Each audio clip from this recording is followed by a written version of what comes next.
Joel capítulo 1, a partir do verso 1.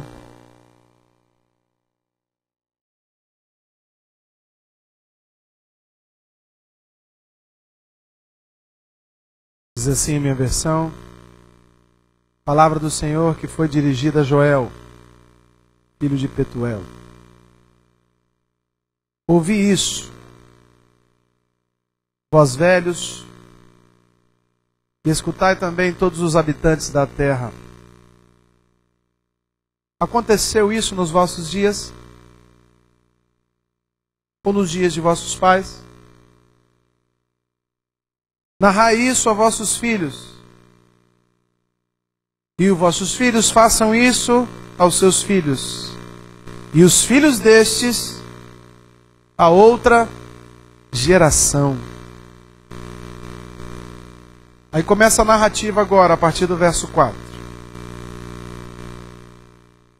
O que deixou o gafanhoto cortador, comeu o gafanhoto migrador. O que deixou o migrador, comeu o devorador. E o que deixou o gafanhoto devorador, comeu o gafanhoto destruidor. Ébrios, despertai-vos e chorai, uivai, todos os que bebeis vinho, por causa do mosto, porque está ele tirado da vossa boca. Veio contra a minha terra poderoso e inumerável. Os seus dentes são como dentes de leão. Ele tem a queixada de uma leoa. Fez da minha vide uma assolação. Destruiu a minha figueira. Tirou-lhe até a casca e lançou por terra. Os seus ramos se embranqueceram. Palavra do Senhor. Amém? Vamos orar? Feche seus olhos. Respira fundo. Aquieta o teu coração, querido. E preste muito atenção no que Deus vai falar com você esta noite. Paizinho, eis aqui a tua noiva, a preciosa, a amada, ataviada, adornada, sarada, cuidada, restaurada e preparada para as bodas do Cordeiro. É a tua. Nós somos apenas amigos da noiva. Ela é tua noiva, a tua igreja, a tua amada. É aquela que o Senhor separou, é o povo escolhido, é a nação eleita, é os sacerdotes do Senhor. É o grupo santificado, é o grupo justificado pelo teu sangue. São aqueles escolhidos a dedo pelo Senhor. São aqueles que foram chamados e aceitaram esse chamado. E estão aqui nesta noite porque não querem errar, não querem tropeçar, não querem falhar, não querem se apostatar, não querem se desviar, não querem ficar longe da tua palavra, não querem se perder. Por isso é a tua palavra, Deus, que vai nos instruir esta noite. Ela não foi escrita aqui como um conto de fadas para fazer o teu povo dormir. Ela não foi escrita como uma literatura comum que inebria o coração do homem e o distrai nesta terra, não. Ela é pão vivo que desceu do céu. Ela é alimento para as nossas almas. Ela é antídoto para o veneno do diabo. Ela vai de encontro às obras do maligno. Ela é martelo que esmiuça a rocha. Ela é lança, ela é espada que separa o homem do mal. Então é a tua palavra, Deus, que vai produzir em nós hoje um crescimento sobrenatural. Deus, em o nome de Jesus Cristo, o profeta Joel escreveu esse texto há milhares e milhares de anos atrás, mas ele está contextualizado hoje, porque a tua palavra não passa. ela permanece inabalável, insofismável, inerrante, inegável. Ela continua ministrando ao nosso coração, através da promessa do teu Espírito Santo, que já está batizando o teu povo, que já está enchendo o teu povo, que já está visitando o teu povo, que já está tratando o teu povo, está ensinando o teu povo, está admoestando o teu povo. A tua palavra, Deus, é fonte inesgotável de saúde para a igreja. Papai, igrejas estão enfermas porque trocaram a ministração da palavra por rituais. Papai, crentes estão enfermos porque estão trocando as palavras do livro da vida pelas palavras de prosperidade do mundo. Deus, em nome de Jesus, nesta noite, troca o nosso coração desejoso dos manjares do Rei por um coração contrito, quebrantado, ensinável, experiente, esperando a palavra do alto. Pai, em nome de Jesus Cristo, tira nossa sede por poder e coloca a sede da corça que suspira pelas águas. Pai, em nome de Jesus Cristo, tira a nossa visão carnal, a nossa visão local e nos dá visão de águia, visão espiritual, visão de reino, visão de Jerusalém celestial. Deus, em o nome de Jesus Cristo, tira a nossa ansiedade, tira a nossa angústia, tira os nossos medos. Papai, em nome de Jesus, lembra-nos que o Senhor está conosco. Ah, Deus, afaga o cansado, aquieta o coração que está acelerado. Oh, papai, coloca no colo os teus filhinhos, toca nos nossos cabelos, aquieta o nosso coração. Precisamos ouvir o Senhor.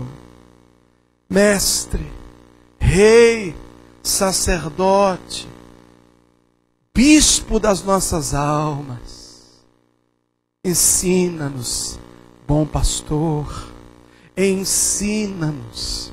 Grande sabedoria tu tens, Pai, para liberar sobre nós. Que ninguém saia daqui da mesma forma que entrou. Que haja mudança, que haja despertamento. Papai, a tua palavra está dizendo aqui: desperta, ébrio, desperta você que está dormindo, desperta você que está triste, desperta você que está acomodado. Papai, a tua vingança já está para chegar sobre nós. O dia da vingança do Senhor é o dia da nossa salvação, quando o Senhor vai colocar o diabo no lugar dele, Deus, e nós vamos subir contigo para a glória. Deus, em nome de Jesus, os sinais estão à porta. Podemos notar a cada dia que o Senhor está próximo. Maranata, vem, Senhor Jesus. A tua igreja te espera, a tua igreja anela contigo, a igreja está ansiosa por encontrar contigo, meu Pai. Deus, em nome de Jesus, tira do nosso coração todo sofisma, toda incredulidade, toda religiosidade. Oh, papai, todo histórico que é contrário à tua palavra, toda crítica exacerbada, papai. Nós queremos estar como crianças, como meninos, diante de um parque de diversões, entusiasmados, enebriados, estupefatos, loucos, ávidos, para poder entrar em cada brinquedo. E cada brinquedo para nós nessa noite é uma recâmara da tua sabedoria, é uma parte da biblioteca do Senhor, é o lugar onde o Senhor tem nos dado sabedoria, papai, e é ali que queremos nos encher nesta noite. Nos enche de conhecimento, nos enche de sabedoria. Ela é melhor do que joias, ela é melhor do que a prata, ela é melhor do que qualquer joia. Deus, nós queremos sabedoria do alto nós queremos nessa noite, Pai. Não nos deixe ser confundidos, não nos deixe ser enganados, papai. O diabo nesta noite vai ser manifesto, ele vai ser manifesto, ele vai ser identificado, papai, e em nome de Jesus Cristo, ele vai ser vencido. Assim nós oramos, crendo, em nome de Jesus. E quem crê, diga amém. Vira para o teu vizinho e diga para ele assim: hoje Deus vai falar contigo de forma extraordinária.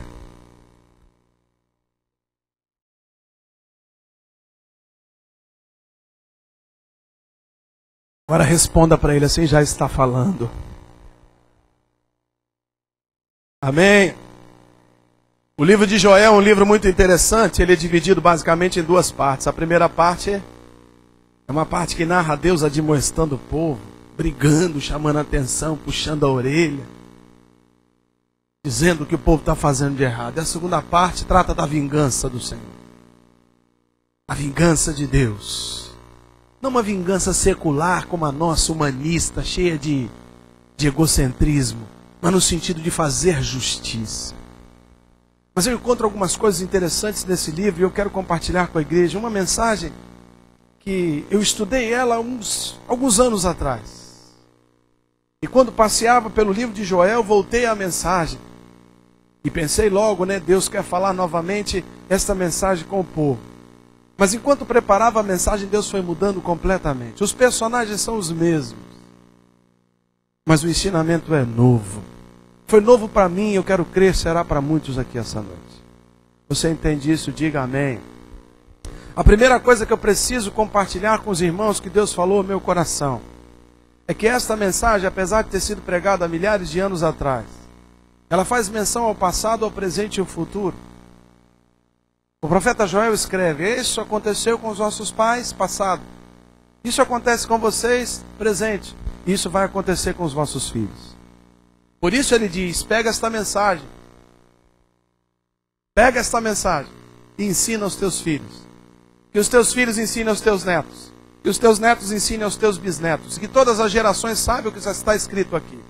E aí vem uma demonstração de Deus, um ensinamento a respeito de Satanás, da sua obra, da forma como ele age na igreja, na forma que ele age nas nossas vidas, como ele está solapando as famílias, como ele está minando os casamentos, como ele está destruindo relação de pai e filho, como ele está tirando a autoridade de pessoas que têm autoridade instituída. Como Satanás tem entrado na lavoura de Cristo, como Satanás tem entrado na vide de Cristo e tem produzido estragos, tem destruído a vide, tem destruído a lavoura, tem destruído sonhos, tem destruído projetos. Quanto mais a gente fala que Jesus é o Senhor, mais Satanás fica furioso e ele envia os seus gafanhotos. Ele envia os seus devoradores, ele envia os seus anjos, ele envia os seus batedores, ele envia os seus anjos caídos. E nós não podemos nos esquecer, querido, que neste momento acontece uma grande batalha espiritual. Nós não podemos ver com os nossos olhos, mas aquele que tem ouvidos espirituais está ouvindo o que o Espírito está falando aos nossos corações. E a palavra de Deus para nós é ela: fique atento. Não cometa os erros que os seus pais cometeram. Não cometa os erros que os seus antepassados cometeram. Olha o que aconteceu com eles. Olha qual foi a consequência. Olha a forma que eles permitiram que Satanás entrasse na igreja, entrasse nas comunidades, entrasse nas casas, entrasse nas famílias e produzisse um estrago. A gente pode estar falando de muitas coisas a cada culto, querido, mas Deus tem me levado nesses dias a exortar a igreja a ter uma vida de santidade, a ter uma vida de visão espiritual.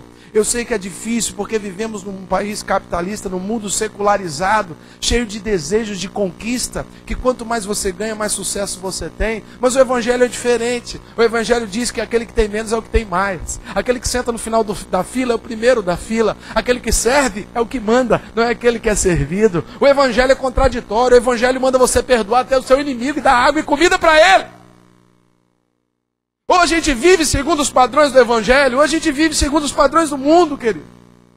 E nós somos o povo separado de Deus, amém? A palavra da verdade, as escrituras estão nas nossas propriedades, e nós fomos chamados para sermos atalaias do Senhor, pregadores das boas novas. Mas as boas novas não significam que elas só tratam de coisas boas. As boas novas também tratam de coisas ruins. As boas novas também nos exortam. As boas novas também agem como um cajado, muitas vezes, na nossa canela. Porque como um bom pai que trata o seu filho, não é condescendente com tudo com que ele faz, assim o nosso Pai Celestial diz a sua palavra que açoita aquele que ele ama. Você entende isso? Diga amém. Então o ensinamento que Deus tem para nós é um ensinamento preventivo. Nós não gostamos da prevenção. E a gente vê isso muito claramente nas empresas. O camarada só usa o capacete e depois cai uma pedra na cabeça dele. Sim ou não? Ele só coloca o boot quando ele topou e arrancou a cabeça do dedão. Nós temos dificuldade de ser preventivos. O camarada só vai no médico quando ele está sentindo Se ele já está sentindo dor, significa que a vaca já foi para o brejo. Quem é uma pessoa que fala assim, rapaz, eu não estou sentindo nada, vou no médico? Difícil, sim ou não? Nós trabalhamos por quê? Por consequência. Nós trabalhamos nas consequências, nós somos reativos. Quando uma pessoa chega perto de você e diz, eu vou no médico, você já sabe. Está doente. E mais? Já tentou todas as Neusaldinas, já tentou todas as garrafadas, todas as massagens, todas as injeções e não conseguiu aliviar a dor. Então ele vai no... Esse é o mundo que nós vivemos. É o mundo que não gosta da prevenção. Mas a Bíblia é cheia de prevenção, querido. Deus está sempre instruindo o seu povo, não faça isso para não acontecer aquilo ou outro. Faz isso aqui para evitar isso daqui. Isso é prevenção. Mas a gente prefere o quê? Quando tudo se perdeu, o que se faz? Aí essa é a pregação boa, hein? Quando tudo está perdido, o que fazer? Não é isso? Quando o marido, a mulher foi embora, o que fazer? Quando o filho já está usando droga, o que fazer? Nós nos interessamos por temas que tratam as consequências do pecado em nossas vidas. Mas abdicamos de ler, de buscar, de tentar entender quais são os atos preventivos que Deus deixou escrito para nós. Eu sei que a gente trabalha sempre querendo apagar o incêndio que está aceso.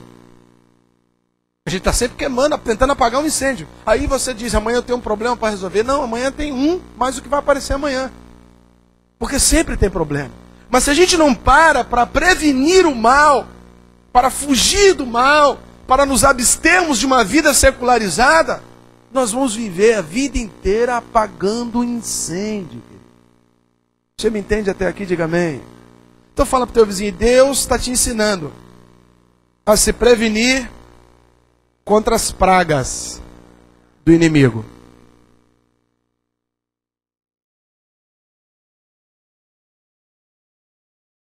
Quatro tipos de gafanhotos estão descritos nesse texto.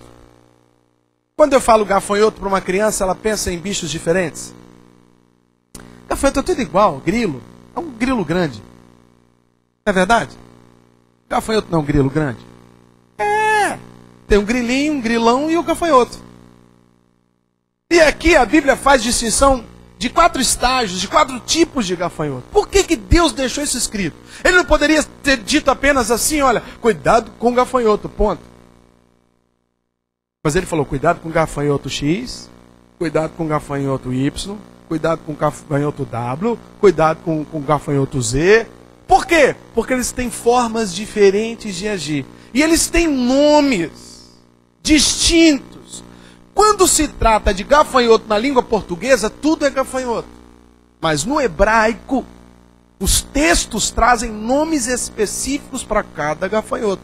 Por isso, na hora da tradução, o João Ferreira Almeida, ou qualquer outro que tenha feito essa tradução especificamente, ele coloca a palavra gafanhoto e depois ele coloca na frente uma característica desse gafanhoto. Sim ou não? Esta característica, na verdade, é o nome dele em hebraico. São 4 nomes. Cortador se chama Gazan.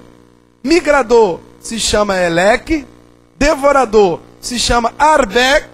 E destruidor se chama Chassiu. São 4 tipos de gafanhoto. Cada gafanhoto representa uma forma que o inimigo usa para poder entrar na nossa lavoura, na nossa família, na nossa casa, na nossa história e produzir o mal. Você já viu alguém que tem um gafanhoto de estimação? Alguém tem um gafanhoto de estimação? Já viu alguém chegando com um gafanhoto na coleira? Hã? Ah, porque ele é pequeno. Não é pequeno nada. Tem gente que tem passarinho de estimação e carrega. Porque gafanhoto, diga, gafanhoto não é bicho de estimação.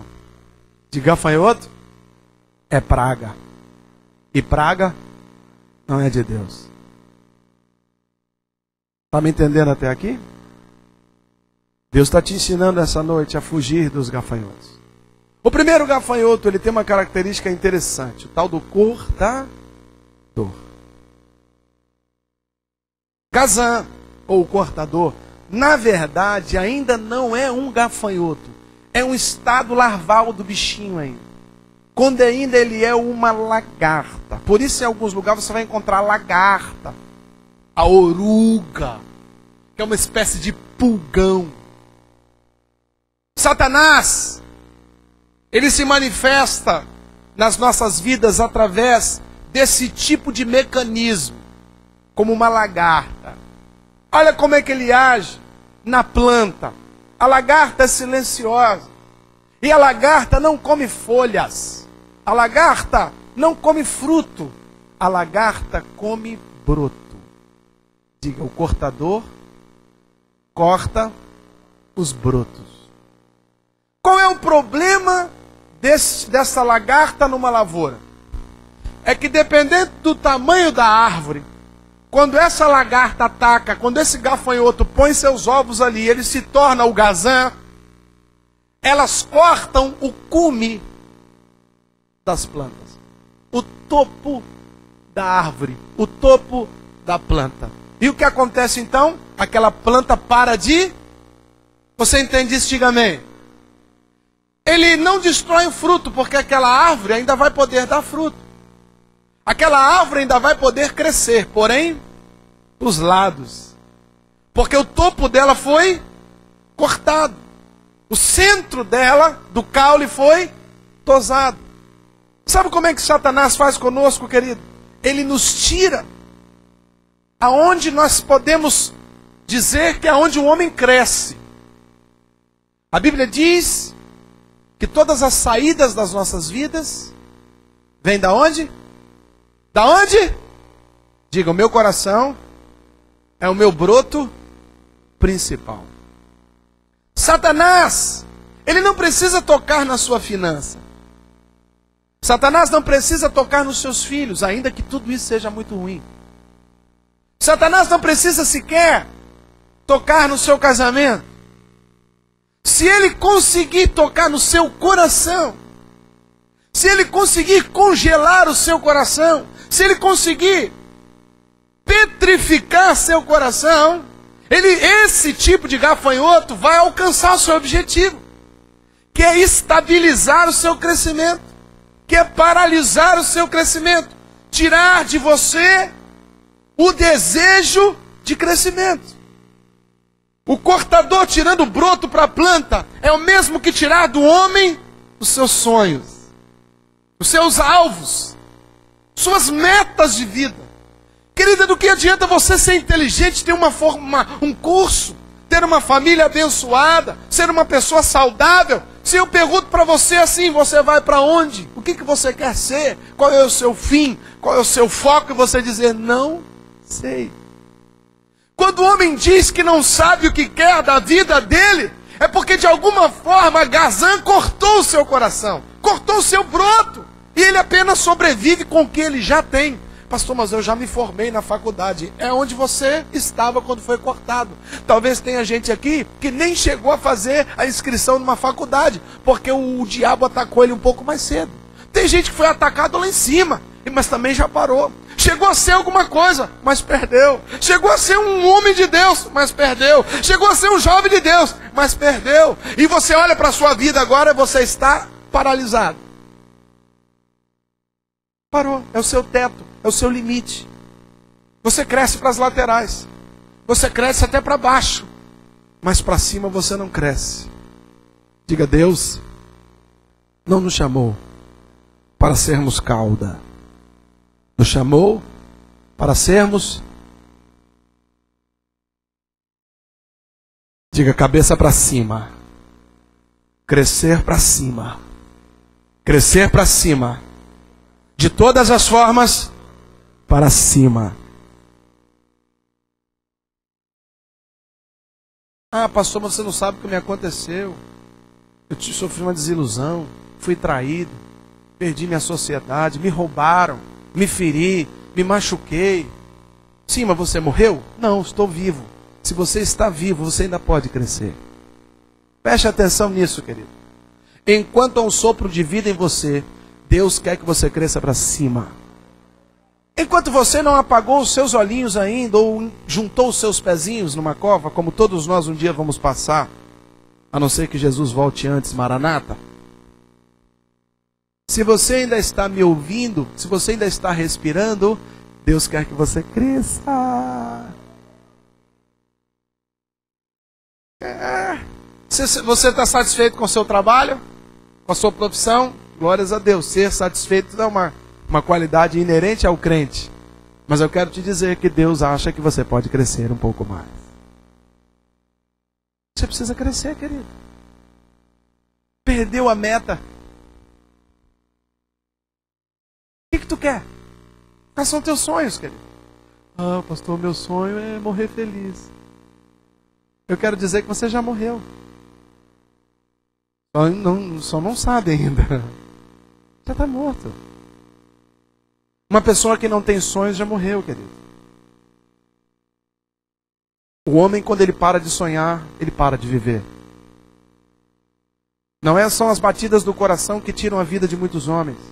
Porque tem muito homem com o coração saudável fisicamente, mas morto espiritualmente.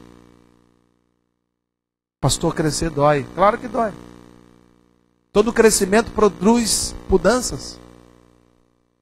E Satanás, ele quer que você pare de crescer. Porque, claro, se você para de crescer, se eu paro de crescer, se você para de crescer, a igreja? Porque nós somos a igreja. Sim ou não? Ah, pastor, tá bom. Assim tá bom, tá legal. Essa quantidade tá show. Não aumenta mais não. Porque quanto mais aumenta, mais problema, é verdade. Quanto mais aumenta, mais demandas, é verdade. Quanto mais aumenta as contas, é verdade. Vamos ficar assim. Chama o cortador. Que ele pouse na sua lavoura, na minha não. Porque eu quero crescer. Quero crescer como pai, quero crescer como marido, quero crescer como filho, quero crescer como pastor, quero crescer como líder, quero crescer como empresário, quero crescer como homem de Deus. Eu quero crescer, meu irmão. Porque quando eu cresço, eu posso levar alguém comigo. Quando eu cresço, eu posso influenciar pessoas a crescerem também. Então, se o diabo conseguiu tirar de você o desejo de ser melhor, ele conseguiu atingir o seu objetivo. Então a Bíblia está falando para mim e para você, ensina isso para o teu filho, ensina isso para a tua igreja, ensina isso para as pessoas que você conhece. Cuidado com o cortador de sonhos. Cuidado com o cortador de sonhos. Fala para o teu vizinho aí, você precisa crescer. Diga, planta boa nunca para de crescer.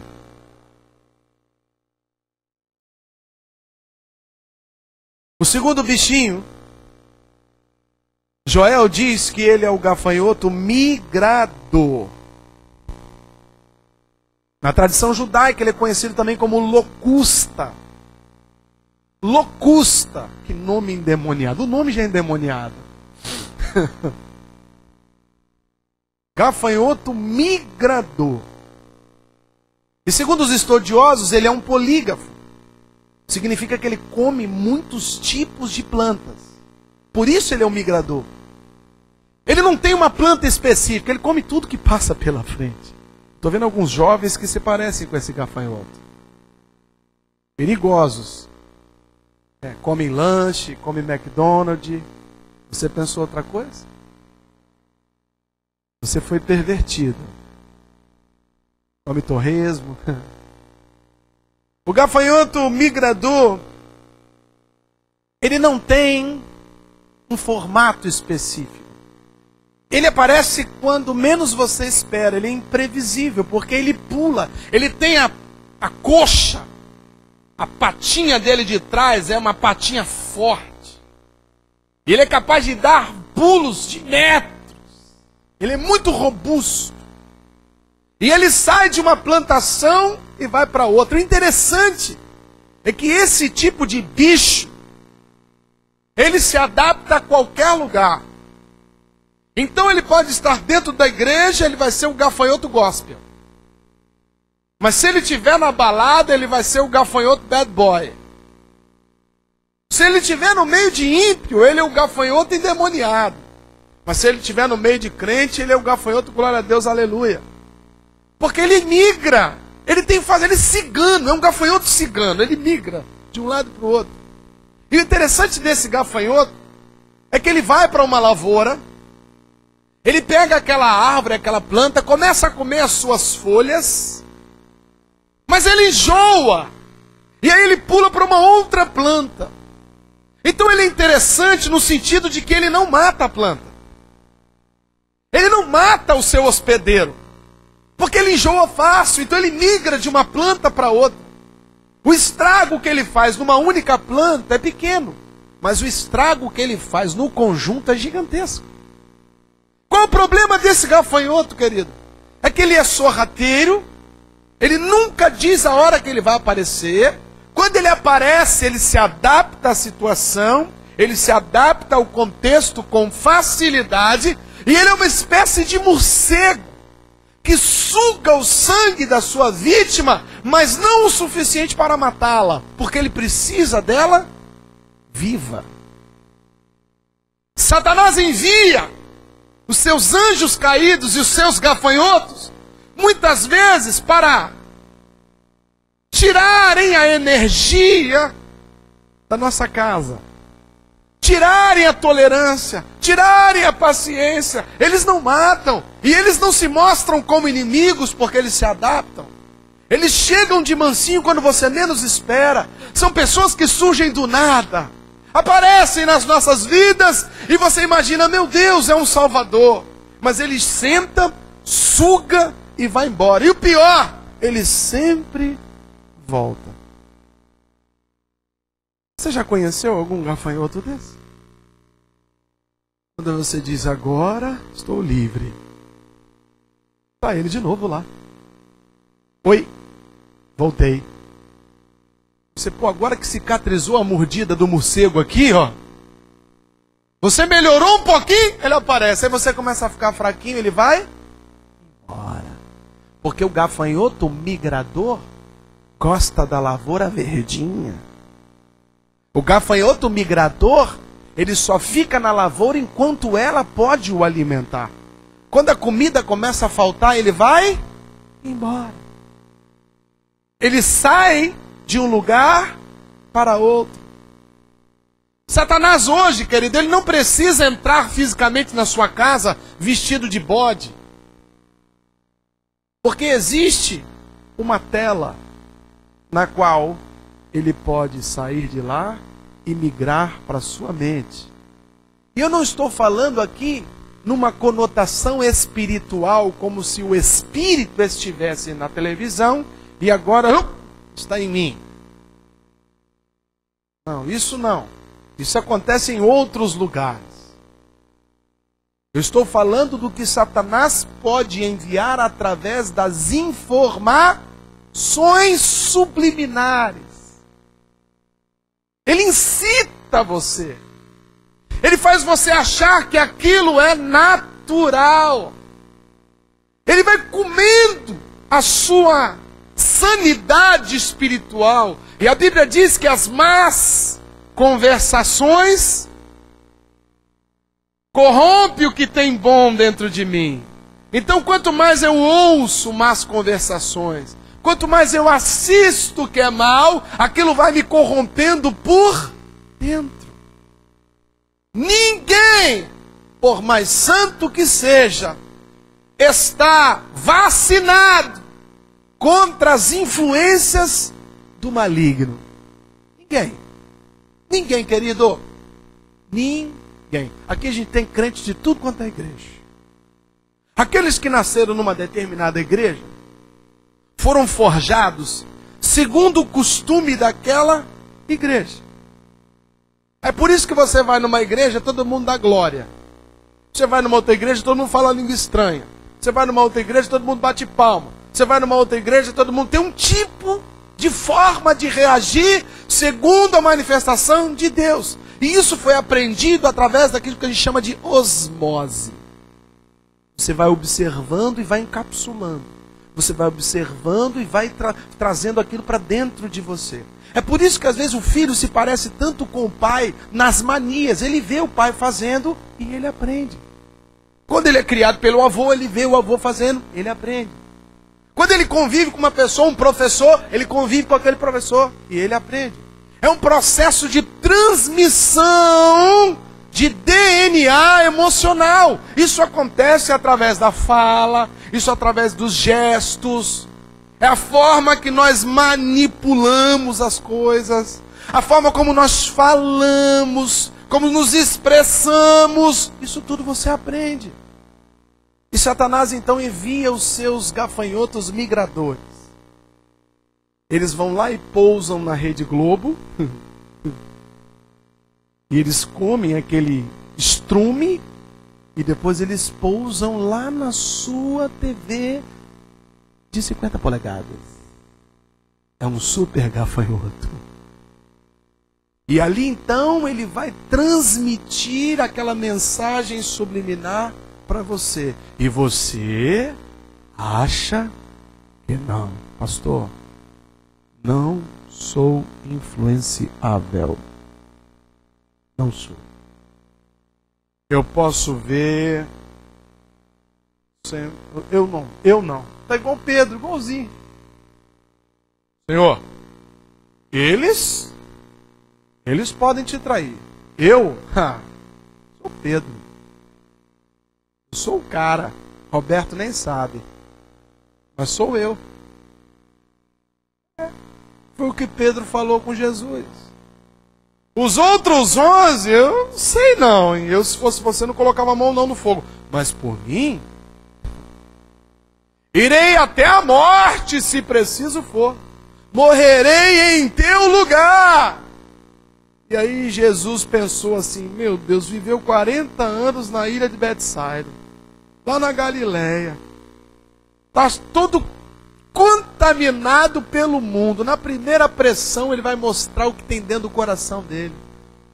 Tu é daqueles galileus? Tu andava com Jesus? Não, nunca ouvi falar nesse cara. Você fala como eles? Não, rapaz, desconjuro. Você é como eles. Aí ele encheu a boca de palavrão. Aí o galo cantou e ele chorou.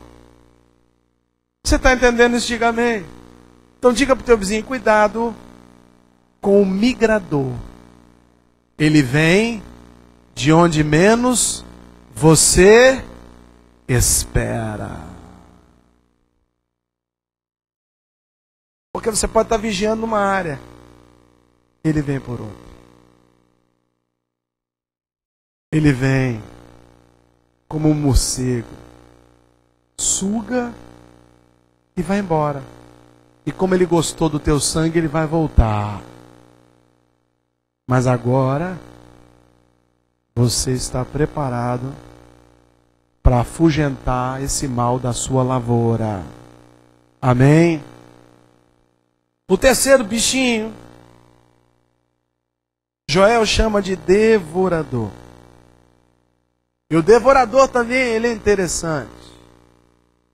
Ele é um insaciável de um glutão. Come tudo o que você tem. Só que é interessante. Não come planta. Não come broto. Só come os frutos. Você continua sendo uma árvore frondosa. E você continua produzindo muitos frutos. Porém, ele come os frutos que você produz. É o tipo de gafanhoto que ele entra na sua vida. E você pega o seu contra-cheque e fala, meu Deus, eu estou ganhando mais do que eu ganhava 3 anos atrás. E eu estou com mais dívida hoje. O que aconteceu? Olhe para o lado. Deve ter um gafanhoto te rodeando, querido. O gafanhoto devorador, ele devora o fruto da terra. Ele devora aquilo que você constrói. Ele devora os seus bens. Ele devora a sua poupança. Ele devora o seu dinheiro. Ele devora o seu salário. Ele não atua na tua saúde. Ele não corta os seus sonhos. Você continua sonhador, trabalhando de sol a sol, fazendo serão, arrumou um emprego melhor. Meu Deus, economiza daqui, economiza dali. E troca de operadora por causa dos planos que tem promoção e troca de operadora. Toda semana troca de operadora. Você é o que hoje? Sou Vivo, amanhã sou Claro, amanhã sou TIM, amanhã não sei o que. Tudo para fugir, para economizar. E aí você fala, esse mês vai dar, esse mês vai sobrar, aleluia. Quando você vai lá, a mulher já está com o pezinho batendo assim, dizendo que está faltando dinheiro. Aí você fala, meu Deus, o que está acontecendo comigo? É ele, o sanguinolento, o devorador. Ele vem para tirar o teu sustento. Querido, escuta. Se tem uma coisa que traz problema para o homem, essa coisa se chama dinheiro. A falta dele é um caos. Para quem tem família, influencia no relacionamento do marido com a esposa, do pai com os filhos, dos filhos com os coleguinhas, do coleguinha com o cachorro, do cachorro com o gato, do gato com o rato, e vai. Ah, é sério. É certo, querido. É certo isso. Sem dinheiro a família vira uma lenha.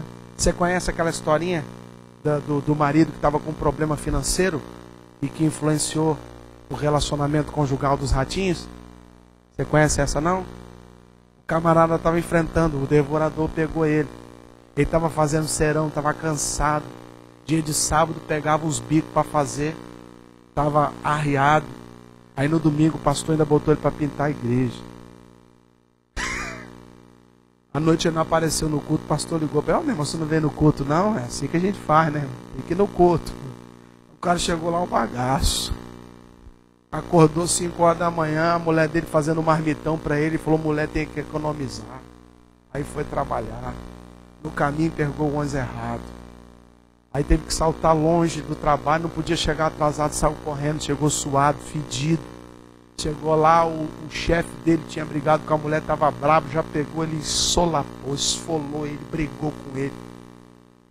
Ele ficou furioso, ele ficou bravo, passou o dia ali remoendo. Dinheiro, precisa ganhar dinheiro, e o devorador só consumindo ele. Em casa a mulher dele preocupada com o marido, falou, meu Deus, o que eu vou fazer?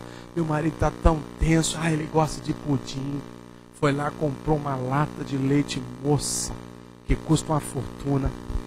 Foi lá, furou aquela latinha, misturou com leite, sei lá com o que, joga até o leite dentro da latinha, para poder pegar cada coisinha, já coloca a criança para lamber a lata.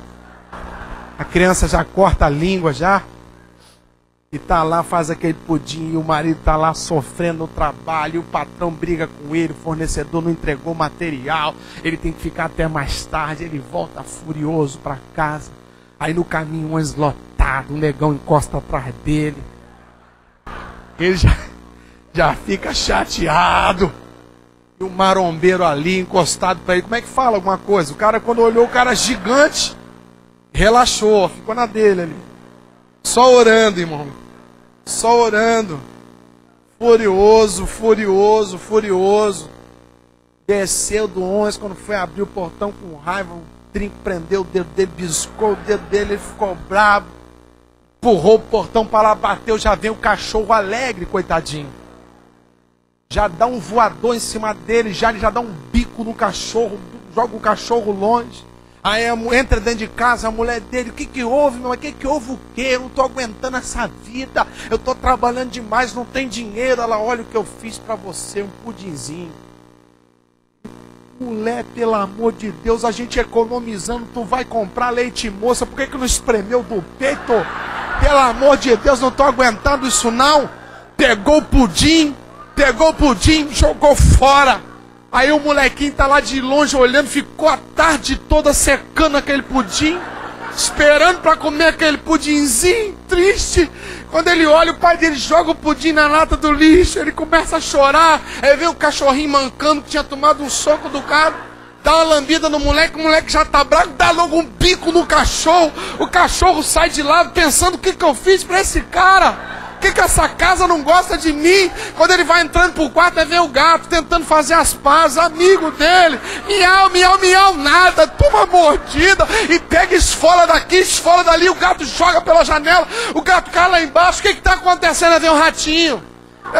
Ih, vão fazer as pazes, vem cá. E taca o pau no ratinho, arranca o rabo do ratinho. O ratinho entra em casa afoito, vem a rata de Baby Doll.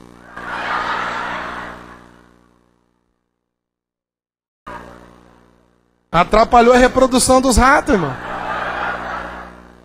Dinheiro, ó. Dinheiro faz isso. O quê? Você tá rindo?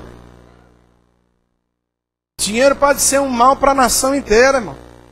Começa com um negocinho desse tamanhozinho e se espalha pela nação. O devorador quer fazer isso. Ele quer tocar no seu bolso. Ele quer tocar onde dói. No seu olerite. Você pegar e falar, Jeová, não vai sobrar nada. Aí o diabo está lá, bzzz, feliz da vida.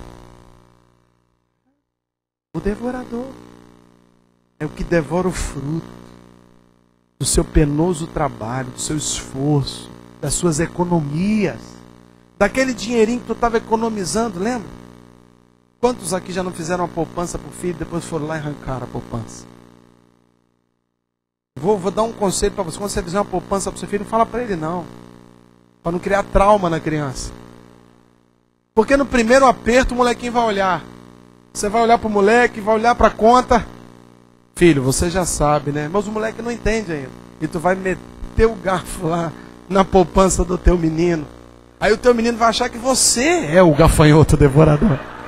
É sério, pô, papai é o meu devorador. Ele foi lá na minha poupança e devorou o frutinho do meu jurinho lá. É.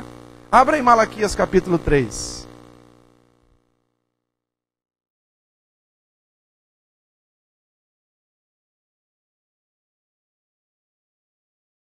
É o último livro do Velho Testamento.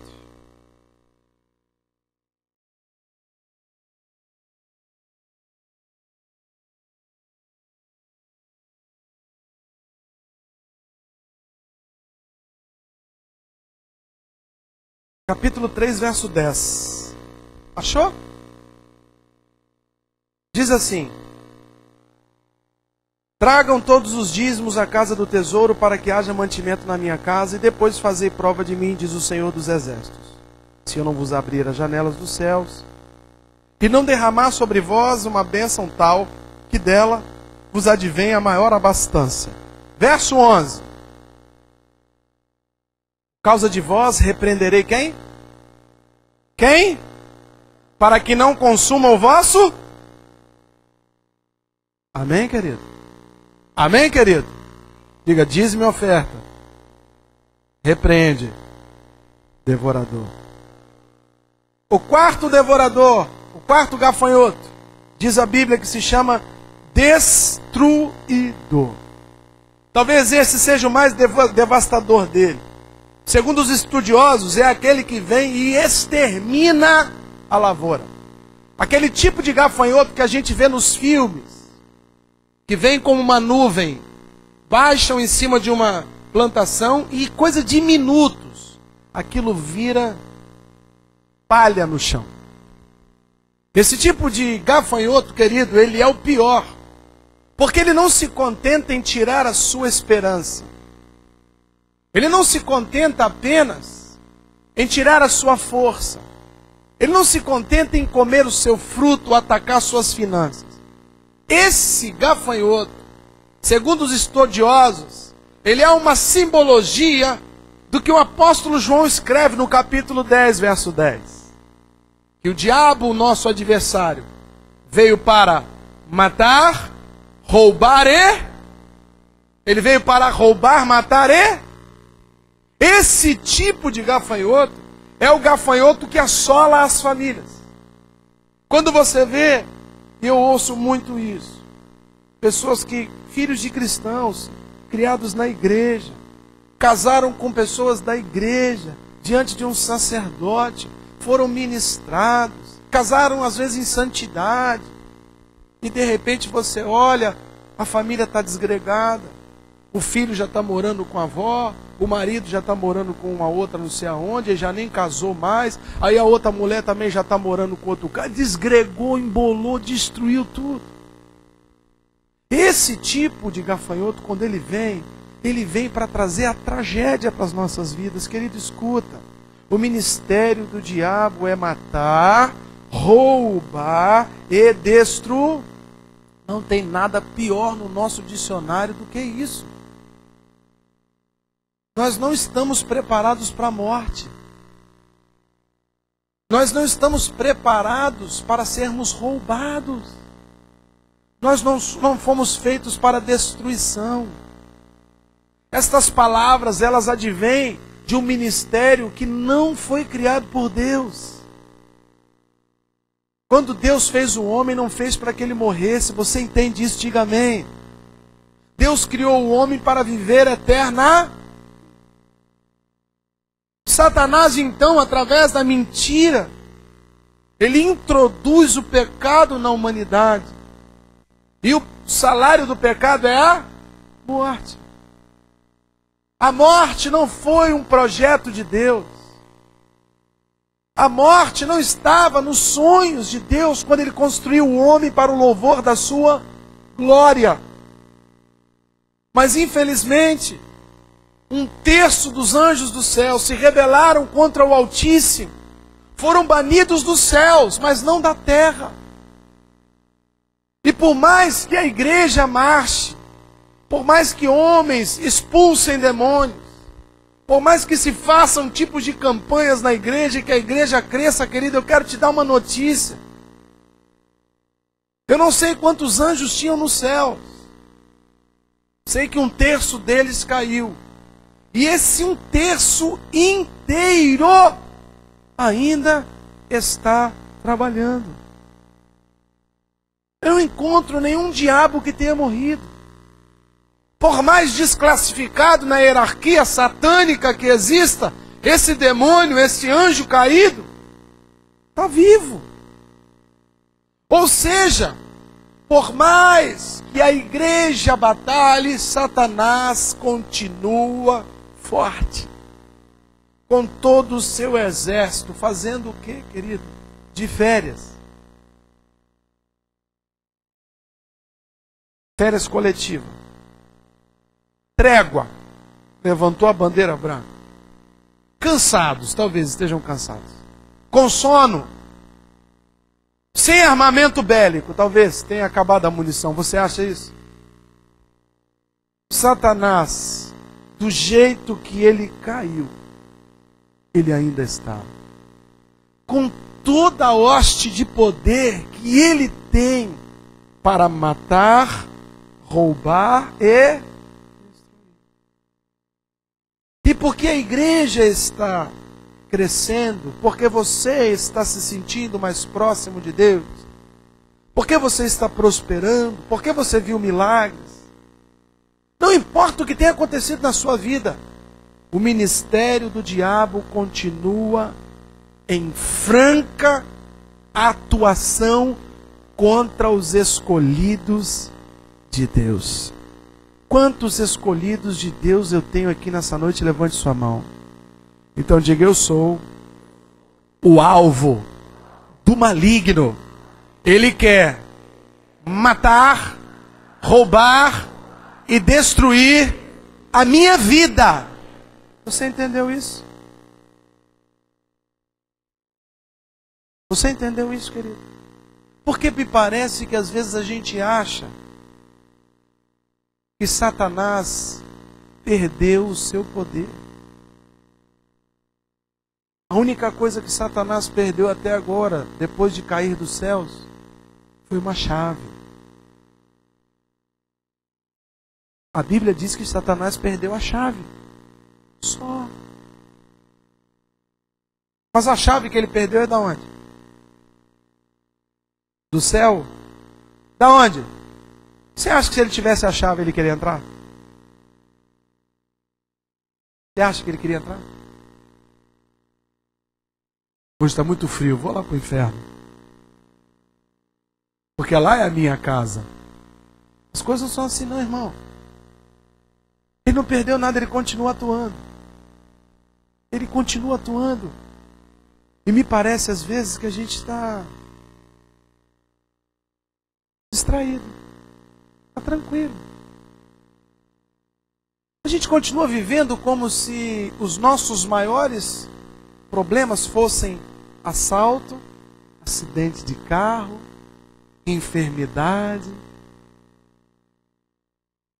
Eu tenho medo, pastor, de ser assaltado. Eu tenho medo de que assaltem a minha casa. Eu tenho medo de que assaltem os meus filhos. Eu tenho medo de uma enfermidade. Eu tenho medo de acidente de carro. Eu acho que se a gente fosse fazer uma listinha, esses seriam os maiores medos que o homem tem.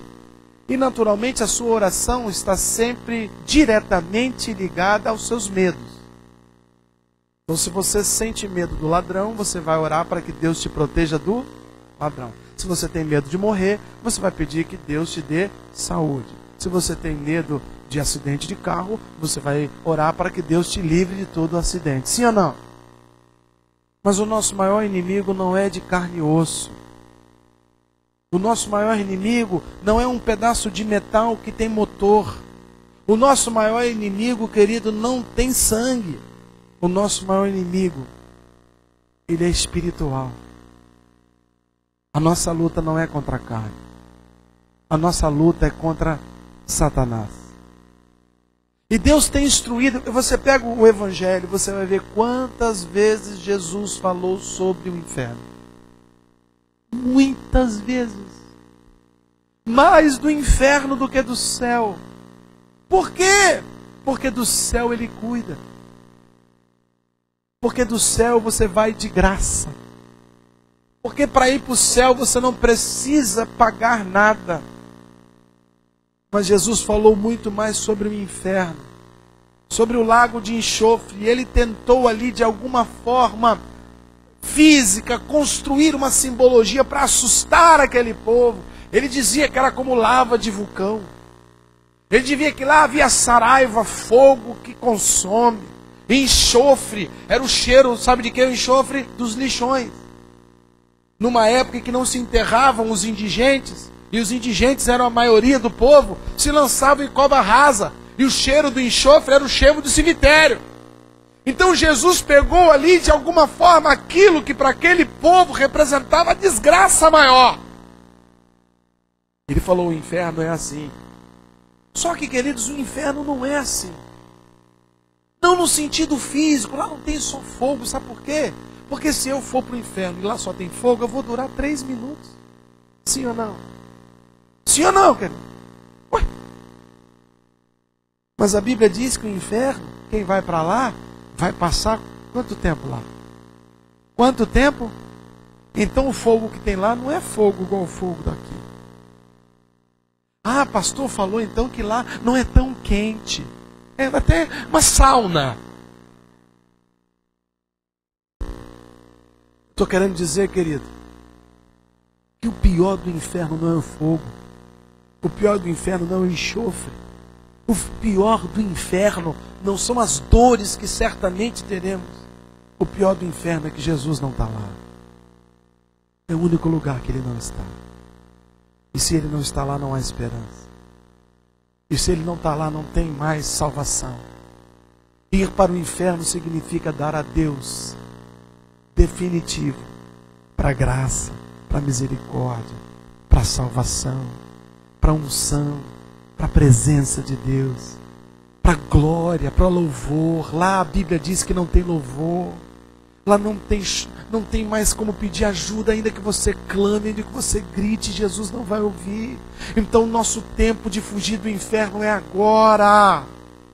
E você foge do inferno, querido, se afastando do mal, se abstendo da desgraça do mal, fugindo da aparência do mal, santificando a sua vida, santificando a sua casa. Querido, não adianta você pegar um pastor com água benta,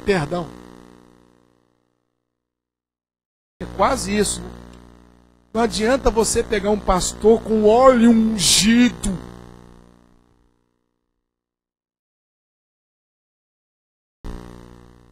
Na sua casa. E quando você sair, ligar no Big Brother. Isso aqui não tem poder contra Big Brother. Isso aqui não tem poder contra a novela. Não tem. Isso aqui tem poder contra Satanás. Mas quando você abre a sua casa para que ele envie os seus gafanhotos, isso aqui não tem poder. Isso aqui só tem poder na mão de santo. E santo não é aquele que não tem erros. Santo é aquele que está debaixo do sangue do Cordeiro. Daquele que santifica a sua boca, a sua língua, a sua casa, sua discoteca, seu computador, sua televisão, seus livros. Quando você entende isso, querido, você vai passar a vida inteira tendo a sua lavoura minada pelos gafanhotos. Você vai trabalhar, você vai se esforçar, você vai fazer o melhor que você pode fazer. E quando você olha a conta bancária, não é possível. Esse mês que eu achei que ia me dar melhor, o que tem aqui é palha. Porque Deus está te instruindo essa noite para que você não deixe o gafanhoto entrar na sua vida. Você está entendendo isso? Diga amém. Vamos ficar de pé. Alexandre, traz uns 10 aí para mim.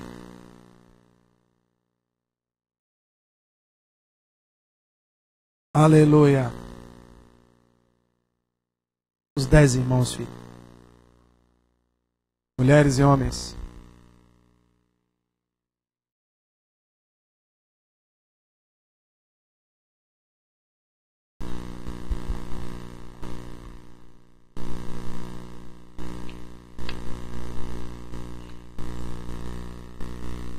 Vou terminar lendo um texto que também está no livro de Joel, também no capítulo 2, verso 23. Deus está falando para Joel o que acontece com a vida daquele que aceita o senhorio de Deus e afugenta os gafanhotos. Preste atenção no que você vai ouvir. Se quiser até fechar seus olhos para ouvir melhor. Alegrai-vos, filhos de Sião. Regozijai-vos no Senhor, porque Ele vos dará a justa medida.